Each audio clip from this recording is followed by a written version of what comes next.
All right, so I'm having computer issues, so I'm gonna have to do this a little bit differently for the time being. Hopefully it's only a few days, but nonetheless, still gonna be putting stuff out, just not quite at the normal rate. So anyway, I got a few stories I wanted to bring up here.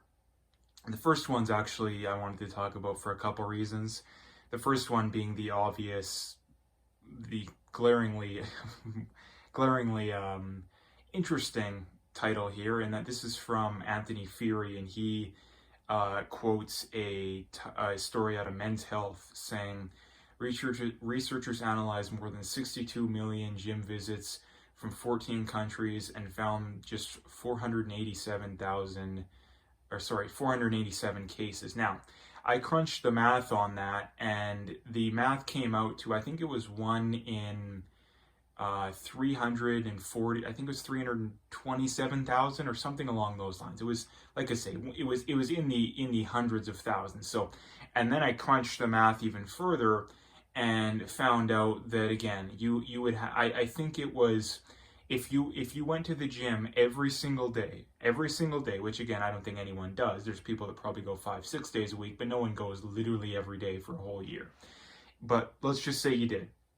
If you went literally every day, it would take, I think it was 348 years before you would catch this. So again, the reason, and again, it's important for, I think, two reasons. The first one being, why in the world are we so worried about increasing restrictions on gyms? It doesn't make any sense. Now, the big reason I bring this up is that my gym has been open since July. And they have had mask mandates going in and out of the gym, just in and out of the gym, basically since pretty much the start. I think it was like a month after they opened, they implemented that. But recently they changed it to where you have to wear a mask when you work out. Now, there's many problems with that. The main thing being is that they don't actually have a clear and concise rule.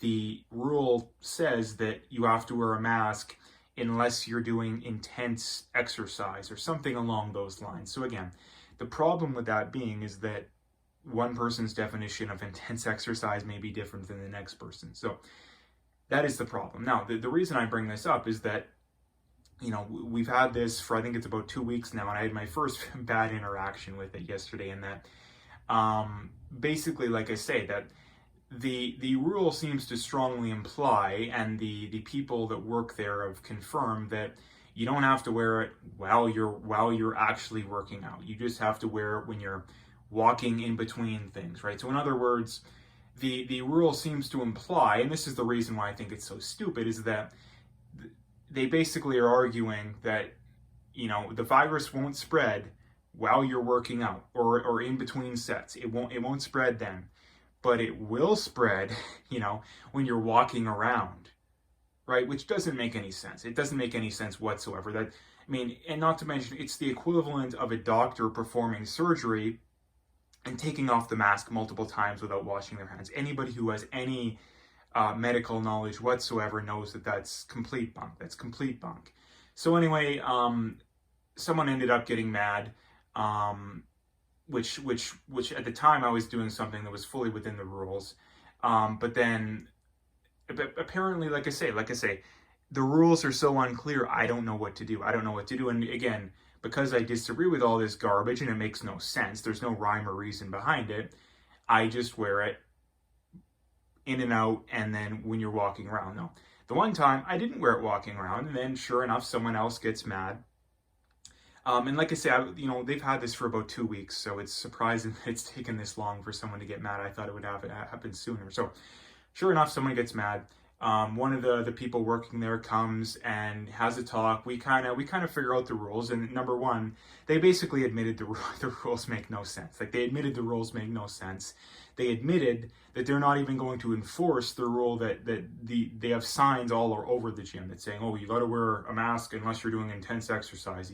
They never mention anything about in between sets or any of that kind of stuff. They never mention any of that. So the people working there acknowledge that you don't have to follow the rule that it says on the wall. So again, this is another one of the crazy things behind it. Now, while I'm having this conversation with the people that work there, trying to figure out what exactly the rules are, another guy comes over, blurts out, "Oh, you got to wear a mask, or they're going to shut the gyms down." All this garbage again.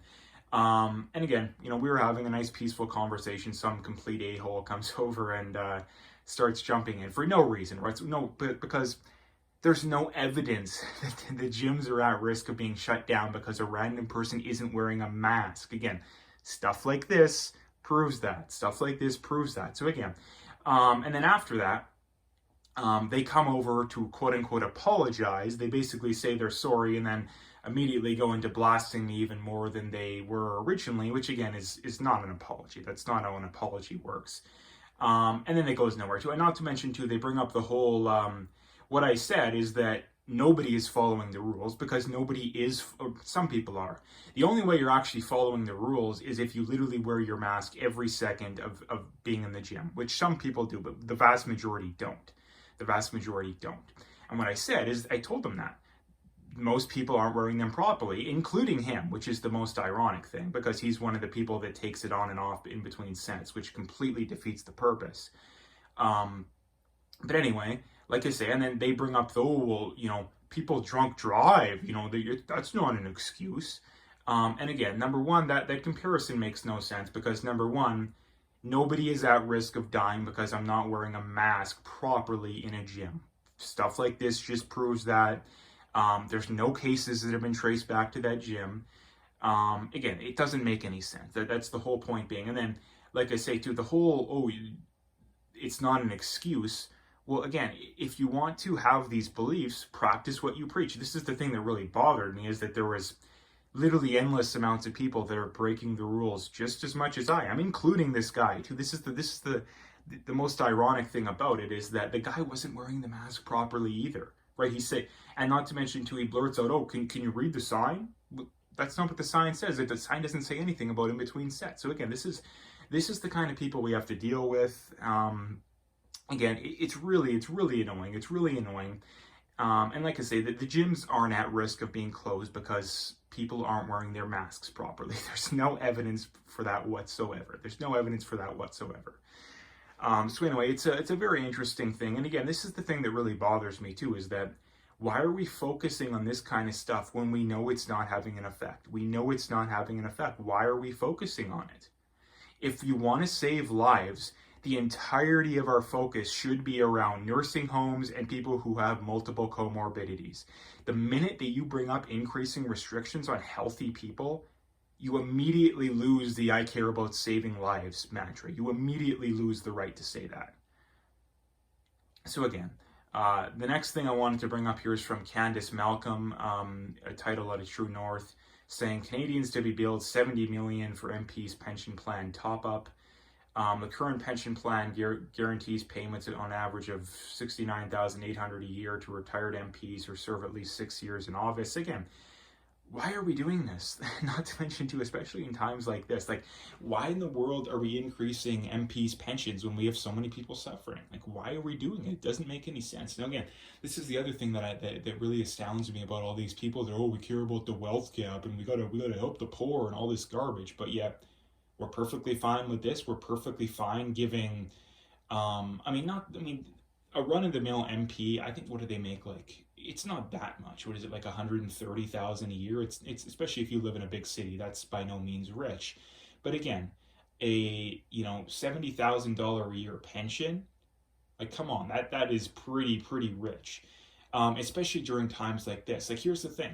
If the economy's doing great, we got 3% unemployment, median wages have gone up, 3, 4, 5 years straight, maybe then we consider it. Maybe then we'll consider it. But until then, we can't be considering all this kind of stuff. I don't understand why it's so controversial too. Like, personally, I don't understand why it's so controversial. So, and the last thing I wanted to bring up here is from Alex Bernson, I think it is. Let's see if it'll load here.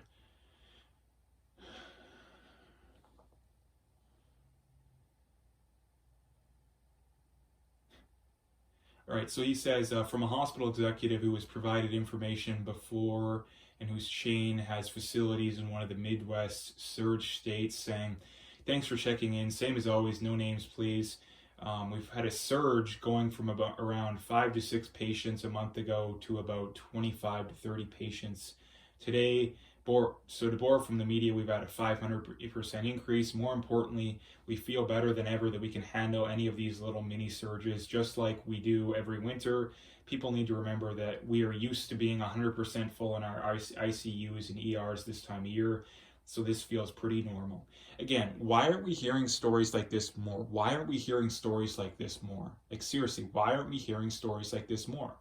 And the reason is very simple. The mainstream media wants to perpetuate this idea that, oh, the hospitals are going to be overwhelmed. But this is the thing I always bring up too, that how can the average person go along with this stuff? Like, how can the average person continue? They've been crying wolf about the hospitals being overwhelmed since March. And at no point have they been overwhelmed. So why in the world would you think they're going to be this time around? Like, can you not understand basic like patterns and basic just critical thinking? Like if someone has told you something over and over and over again, and at no point as it came true, would you still believe them if they told you again? Like who in the right mind does that? So, and here's the other thing too, when it comes to the whole hospital thing, if things were so bad, where are the pictures? Like where are these videos of the places being overwhelmed? They don't exist. No, there is some that are falling, but this is the other thing that he brings up that I brought up too. Hospitals, especially this time of year, it's normal to be at 100%, even slightly above in some cases, especially in Canada because we're so our healthcare system's so terrible, for lack of a better word. Again, so this is something that needs to be talked about a lot more. Not to mention too, the virus patients. I mean, in Alberta, I think what do we have, like 800 ICU beds, and we have 100 people in the ICU for the virus. I'm no mathematician, but that's nowhere near capacity, right? That's nowhere near capacity. No, again, the one thing they bring up a lot is, oh, well, virus patients, they need more space, and they need more this, and they need more that. Well, so you guys should have time to prepare for this. This is something that, another thing that needs to be talked about is that from the government's perspective and from, a critique of the government's perspective is that they've known about this for a long time. They were warning us all summer that, oh, there's going to be this second wave, guys. It's going to be a second wave. We got to have mask mandates and we got to increase restrictions. Well, why didn't you prepare then? If you knew it was coming, why didn't they prepare? Well, it's because they know it's largely BS. But again, they want to grab the power. They want to continue to give people the illusion that this is this horrible doomsday event. Like, no, it's not. It's not a doomsday event. It never has been. It probably never will be, given the fact that we've had this amount of time to prepare for it. And this is the other thing too, that why aren't we hearing more stories like this? Because I know there's a lot of doctors that hold these opinions. I've seen these messages posted a lot, and I've been seeing it so much that I thought I would talk about it. In that, why are we just seeing the propagandistic pictures of, oh, the doctor that has to call a family member and break the news to them, like they've never done that before? Like, come on, that's part of being a doctor. Like, come on, especially in the ICU. Like, they probably do that on a weekly basis. So again, it's just entirely propaganda here. It's entirely propaganda. And again, briefly, I wanted to come back to this whole gym story, and that, how does this stuff make any sense? Like, how did this stuff make any sense? And here's the other thing too. Like, I wanted to bring it up briefly again because I wanted to bring up, like, am I crazy? Like, I genuinely want to know. Am I crazy for questioning the idea of these mask mandates when the rule, number one, we're not actually following the rules to the letter of the law, for starters. And number two, am I crazy for saying it makes no sense that we have to wear masks while walking around in the gym, but not when working out and or in between sets, right? Am I crazy for saying that doesn't make any sense? Like, I'm genuinely curious because, I know there is a lot of people that believe that. I do know that there's a lot of people who believe that, but I don't want to get an opinion of someone who's a paranoid, delusional Karen, for lack of a better way of putting it. Like, it just doesn't make any sense in my mind, personally, that it makes any sense to do that. Now, again, here's the other thing that I wanted to bring up when it comes to this whole situation is that I will gladly, I don't think I won't gladly, but I will concede the issue of having to do that assuming people admit the absolute insanity behind that. And this is the other thing that really bothered me about the guy in the gym, is that I don't know if he said directly, I don't really remember, but he seemed to imply that the virus knows the difference between when you're physically working out and when you're walking around, which doesn't make any sense. Like, it does not make any sense. I think the real reason behind it is, you know, people just want to go about their daily lives. The problem is nowadays things are so polarized and people have been so screwed over in a lot of bad ways. And not to mention too, the media is completely pitting everyone against each other too. So this is the other big problem, in that I don't know what the best way of going about this is. I don't know what the best way of going about it is, because you either have to lie and completely concede every form of conscience that you have, or stand up for what is right, but yet turn around and have people yell at you for no reason, right? And this is like I say, the thing that really bothers me about this is the thing when it comes to Canadians in general. Obviously there's a lot of exceptions to this, but again, you always hear the mantra of Americans mainly, but you know, most people around the world, but especially Americans, but oh, Canadians are so nice. No, a better way of putting it, and then I've heard another Canadian put it this way, so it's not just a very prominent social media personality say, you know, Canadians, a better way of putting it is passive aggressive. And this guy reminded me of that to a T, in that if you go along with the BS, if you go along with the mask mandates, even though they make no sense, like, you don't have to be a medical doctor or a genius to figure it out. It makes no sense that, you know, the virus can tell the difference between when you're working out and when you're walking around. But again, the better way of putting it for Canadians is that they're passive aggressive, right? If you go along with the BS, right? If you go along with the BS, they'll love you. They'll treat you like a saint. But the minute you step out of line, even to the slightest degree, it's not like I stepped out of line that much. It's not like I refused to wear a mask entirely. I just was questioning the BS mantra, right? So again, that is what the average Canadian is. It's passive aggressive. The minute you step out of line the least bit, they will flip on you. And again, in my mind, in my experiences, Americans are nicer than Canadians. Like, Americans are nicer than Canadians in my experience. I've been to several states, spent weeks with certain, and not to mention to every American that I have known, you know, a few of them that I have known, not that close, but close enough that I can be a pretty good judge of their character, is they're nicer than Canadians. But again, I think it completely depends on where you're at, on where they're at. Like, but again, the average Canadian, the average American, I prefer the American. Again, it depends on where you're at. I think it really depends, because Canadians have this smug attitude. Americans have that to a differing degree as well, but at least Americans have earned it to some degree. Canadians haven't earned anything that, for any of the reasons they're smug for, right? So anyway, this video has actually gone on pretty long. I wasn't expecting it to go on this long, but anyway, I've talked about a lot of things, so I'm going to leave it there. But like I say, make sure you hit that like and subscribe. Follow me on those other platforms. Donate if you want to do that. But again, whatever support I can get, very much appreciated.